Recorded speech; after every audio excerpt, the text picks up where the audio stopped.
Good morning, dear students. Yesterday we have discussed about features of Indian economy at the time of independence.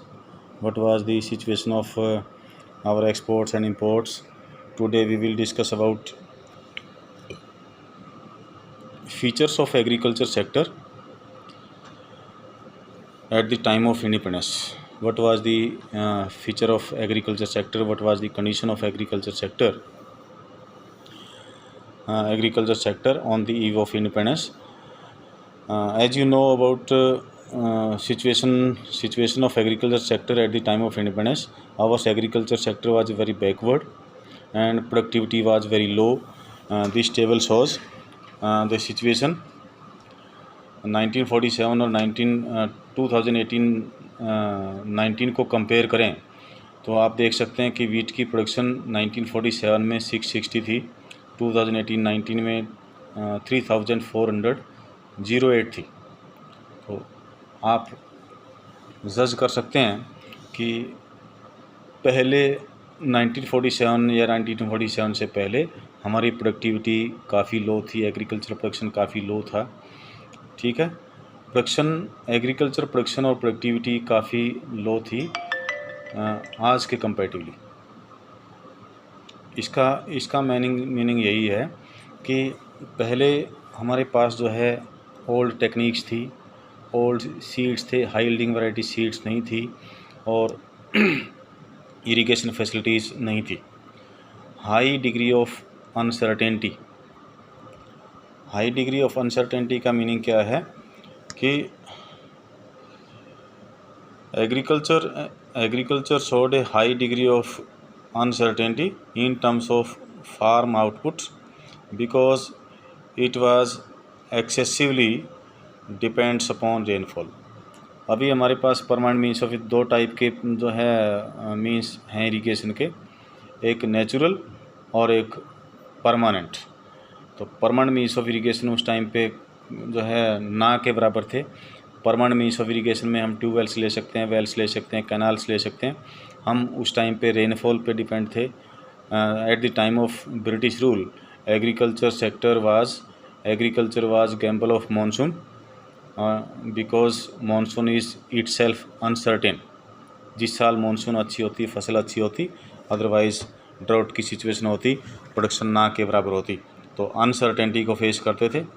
Dominance of subsistence farming, हम जो है exports के purpose से या जो है कमर्शियल पर्पज़ से कम प्रोड्यूस करते थे। हमारा जो एग्रीकल्चर सेक्टर था वो जो है वो सब्सिस्टेंस फार्मिंग करते थे। सब्सिस्टेंस यानी सेल्फ सब्सिस्टेंस के लिए फार्मिंग करते थे। मार्केटेबल सरप्लस हमारे पास ना के बराबर था। उसके बाद है gulf between owner of the soil and tiller of the soil. ये मैं आपको कल भी डिस्कस कर चुका कि जो ज़मींदार और जो एक्चुअल कल्टीवेटर है उसके बीच में काफ़ी गैप था। एक्चुअल कल्टीवेटर की इकोनॉमिक कंडीशन काफ़ी पुअर थी बिकॉज एक्चुअल कल्टीवेटर जो है के पास टोटल प्रोडक्शन का माइनर पार्ट बचता और इसीलिए उसकी इकोनॉमिक कंडीशन काफ़ी पुअर थी। उसके पास ओनरशिप नहीं थी, उसको पता था कि जो है वो सिर्फ जो भी प्रोड्यूस करेगा उसके पास माइनर पार्ट रहना है, उसको किसी टाइप का इंसेंटिव नहीं था। अब स्मॉल एंड फ्रेगमेंटेड होल्डिंग, अब तो कंसोलिडेटेड होल्डिंग जो है हम ऑप्ट करें। जो है फ्रेगमेंटेड का मतलब कि सपोज़ किसी फार्मर के पास 10 एकड़ ज़मीन है, वो 10 एकड़ ज़मीन जो है एक ही एरिया के अंदर होने की बजाय, कंसोलिडेट होने की बजाय जो है डिफरेंट एरियाज़ के अंदर है। 2 एकड़ कहीं पर है, 3 एकड़ कहीं पर है, 5 एकड़ कहीं पर है। उससे जो है जो टाइम और कॉस्ट दोनों ही ज़्यादा आती हैं। कॉस्ट ऑफ प्रोडक्शन हाई था, इसलिए फ्रेगमेंटेड होल्डिंग होने की वजह से, स्मॉल होल्डिंग्स होने की वजह से प्रोडक्शन जो है काफ़ी लो था। एग्रीकल्चर प्रोडक्शन पर एकड़ पर हेक्टेयर प्रोडक्शन काफ़ी लो था। उसके बाद है land revenue system under the British rule.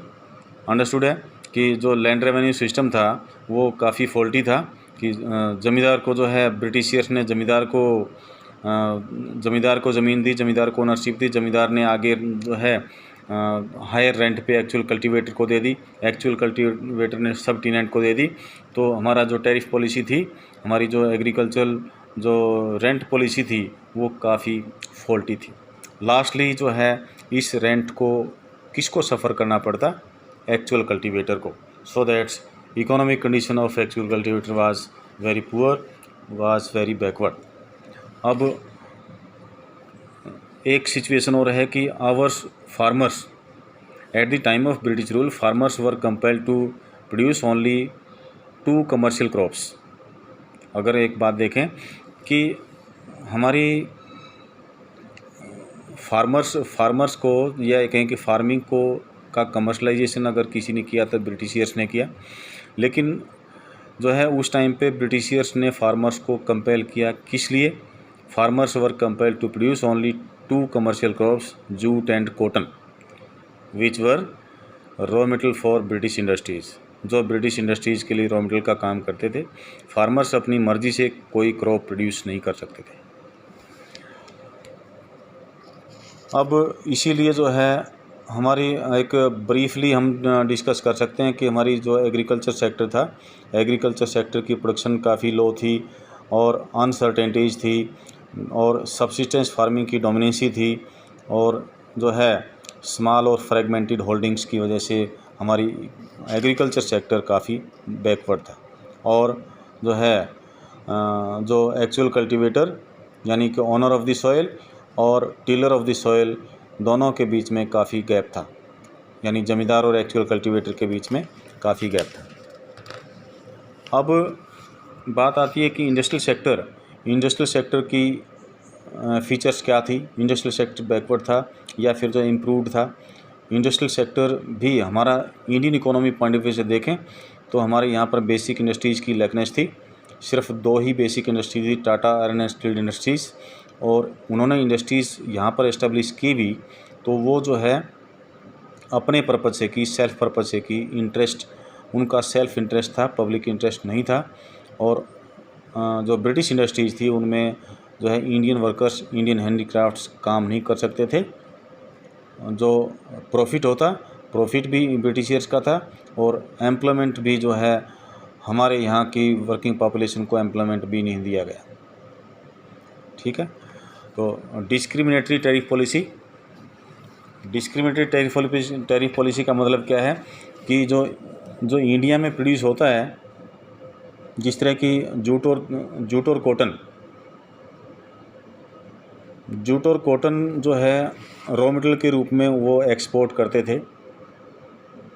तो जब एक्सपोर्ट करते तो उस टाइम पे टैक्स नॉमिनल रखते, और जिस टाइम पे उनको फाइनल कमोडिटी के रूप में जो है इंडियन मार्केट में सेल करना होता, उस टाइम पे हैवी ड्यूटी लगाते ताकि इंडियन कंज्यूमर्स को वो कमोडिटी हायर प्राइसेस पे परचेज करनी पड़े।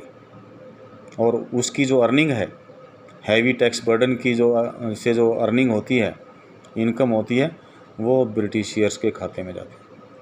तो ये जो है फॉल्टी टैरिफ पॉलिसी या डबल स्टैंडर्ड पॉलिसी जो है वो ब्रिटिशियर्स ने अडॉप्ट की। Disappearance of princely courts. पहले जो है आपको पता है कि जो है रियासतें हुआ करती, राजाओं की रियासतें हुआ करती, प्रिंसली कोर्ट्स हुआ करती। उन प्रिंसली कोर्ट्स को जो है डिसअपीयर करने का या अपने कब्जे में लेने की मेन पॉलिसी थी। वो चाहे झांसी है, चाहे दूसरी रियासतें हैं, तो वहाँ के जो राजा थे उनको खदेड़ने का और उनसे वो रियासतें अपने कब्जे में लेने का मेन मोटो था। प्रिंसली कोर्ट्स को अबॉलिश कर दिया गया, डिसअपीयर कर दिया गया। Competition from machine made products. Understood है कि जो ब्रिटिश इंडस्ट्रीज थी उनमें मशीन मेड प्रोडक्ट्स थे। जो है कैपिटल इंटेंसिव टेक्निक से 2 टाइप की टेक्निक होती है ना, लेबर इंटेंसिव और कैपिटल इंटेंसिव। तो लेबर इंटेंसिव टेक्निक से जो है आप क्या करते हैं, लेबर इंटेंसिव टेक्निक से जो प्रोडक्ट तैयार होता है उसके कंपैरेटिवली जो मशीन मेड प्रोडक्ट्स है वो ज़्यादा क्वालिटेटिव होता है, ज़्यादा सुपीरियर होता है।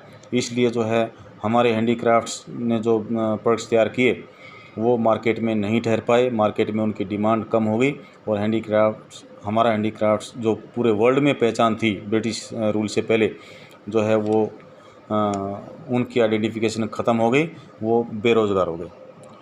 New pattern of demands. New pattern of demand का मतलब क्या है कि owing to the impact of British culture a new class emerged in India which was keen to adopt the western lifestyle, कि हमारे यहाँ पर जो है ब्रिटिशर्स की वजह से हम अपनी कल्चर को भूल गए और ब्रिटिश कल्चर को वेस्टर्न कल्चर को अडॉप्ट करने लगे। उसी के अकॉर्डिंगली जो है प्रोडक्ट्स की डिमांड भी चेंज हुई, डिमांड के पैटर्न में चेंज आया। Introduction of Railways in India. मैंने आपको शायद बताया हो कि रेलवेज़ की जो इंट्रोडक्शन है, रेलवे लाइंस की जो इंट्रोडक्शन है, रेलवे ट्रैक की जो इंट्रोडक्शन है, वो ब्रिटिशर्स ने दी। 1853 में जो है एक ट्रैक तैयार किया गया और उन्हीं रास्तों से तैयार किया गया, उन्हीं रास्तों से रेलवे लाइन स्प्रेड की गई, जिस रास्ते से जो है हमारी इंडियन इकोनॉमी से रॉ मटेरियल जो है ब्रिटिश या ये कहें कि ब्रिटेन के अंदर लेके जा सकते थे, अपने देश के अंदर लेके जा सकते थे और फाइनल कमोडिटी के रूप में तैयार करके हमारे यहाँ पर बेच सकते थे।